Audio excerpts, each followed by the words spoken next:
दोस्तों, आज की इस वीडियो में हम आपको रामायण से जुड़ी वो निशानियां बताएंगे जो आज हजारों साल बीतने के बाद भी अपनी ऐतिहासिकता की होने का प्रमाण दे रहे हैं। ये बात शुरू की थी अंग्रेजों ने। उन्होंने ही सबसे पहले कहा था कि राम एक काल्पनिक पात्र हैं और रामायण एक काल्पनिक काव्य। लेकिन सच्चाई तो ये है कि वाल्मीकि ने रामायण की रचना तब की थी जब अंग्रेजी तारीख का आविष्कार भी नहीं हुआ था। इस वीडियो को बनाने का मकसद सिर्फ रामायण को न मानने वाले लोगों को यकीन दिलाना नहीं है, बल्कि ये सवाल है हमारे इतिहास का, जो आज हर किसी को मालूम होना बहुत जरूरी है। दोस्तों, रामायण की कहानी आरंभ होती है अयोध्या से, जहां पर प्रभु श्री राम का जन्म हुआ था। अब विवादित लोगों ने यहीं से सवाल उठाए हैं और प्रश्न किया कि क्या अयोध्या ही भगवान श्री राम की जन्मभूमि है।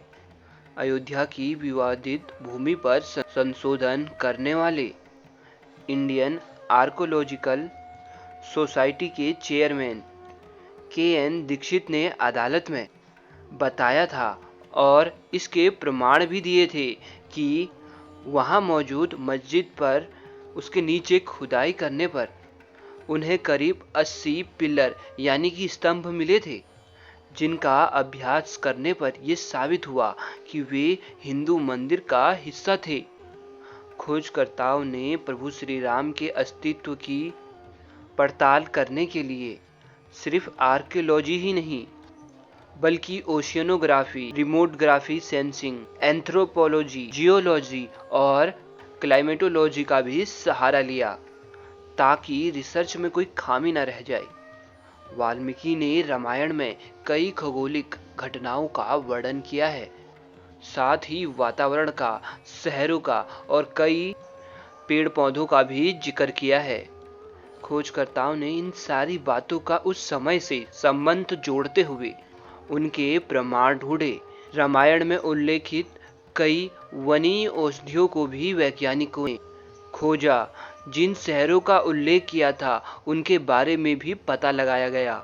रामायण को लिखने वाले वाल्मीकि बड़े ही चतुर खगोलीय शास्त्री थे। उन्होंने उस वक्त की घटनाओं का वर्णन करते हुए ग्रहों का तथा उनकी स्थितियों का भी उल्लेख करके रखा है। रामायण के बालकांड के अध्याय में श्री राम के जन्म के वक्त उन्होंने ग्रह नक्षत्रों का भी साफ साफ उल्लेख किया है। उनके अनुसार उस दिन चैत्र मास के शुक्ल पक्ष की नवमी तिथि थी, जिसे आज राम नवमी के रूप में मनाया जाता है। खोजकर्ताओं ने प्लेटेनियम सॉफ्टवेयर का इस्तेमाल करते हुए रामायण में उल्लेख ग्रहों की स्थिति से समय की तारीख भी ढूंढ निकाली है। वैज्ञानिकों ने आखिर रामायण की प्रामाणिकता कैसे करी, सुनिए खुद भारत के भूतपूर्व राष्ट्रपति एपीजे अब्दुल कलाम जी के मुंह से। जब सीता जी का स्वयंवर आयोजित किया गया था, तब बड़े बड़े बलशाली राजा जनकपुर पहुंचे थे। उनमें से एक था लंकापति रावण, जिस तेजस्वी धनुष को उसकी जगह से हिला भी नहीं पाया था। उस धनुष को प्रभु श्री राम जी ने उठाया था, और सिर्फ उठाया नहीं बल्कि उसे तोड़ा भी था। रामायण में वर्णन किया गया है कि जब ये धनुष टूटा था तो भयंकर विस्फोट हुआ और उस धनुष के टुकड़े आसपास बिखर गए। इस घटना का सबूत है नेपाल का धनुषा मंदिर। इस मंदिर में उस धनुष का टुकड़ा आज भी रखा हुआ है। ये मंदिर नेपाल के धनुषा नाम की जगह पर है, जो जनकपुर से केवल 1 किलोमीटर की दूरी पर है। धनुषा मंदिर में उस धनुष के टुकड़े रखे हुए हैं जो एक पत्थर से प्रतीत होते हैं। माता सीता और प्रभु श्री राम का स्वयंवर होने के बाद सारे बाराती जनकपुर से प्रस्थान हो लिए। उनकी बारात जिस रास्ते से लौटी थी, उन रास्तों पर जहां जहां उन्होंने विश्राम किया था, वहां आज उनके कई सारे प्रमाण मौजूद हैं। बिहार में एक कुंड मौजूद है जो इस बारात के विश्राम की पहली जगह थी। उत्तर प्रदेश के गोरखपुर में एक गांव है जिसका नाम है डेरुआ। यहाँ भी बारात ने एक रथ डेरा डाला था, इसलिए इस गांव का नाम डेरुआ पड़ गया।